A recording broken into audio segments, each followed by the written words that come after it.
Ngayon guys ituturo ko sa inyo kung paano ako nagpa-farm na di gumagamit ng entry terra at wag na natin patagalin, let's go intro muna tayo.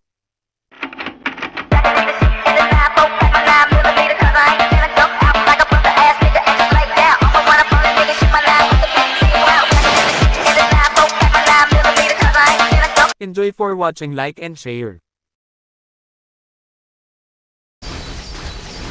Ganito ako mag-farm sa Puntos Terem mga idol, ang target ko lang dito ay Potion of Luck, sana makakuha at panoorin mo hanggang dulo.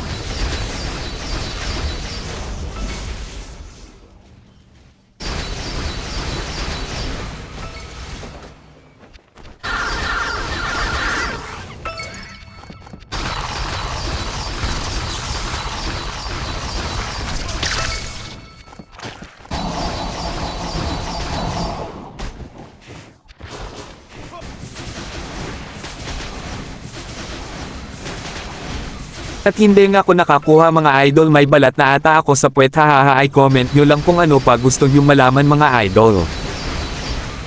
Maraming salamat sa panunood.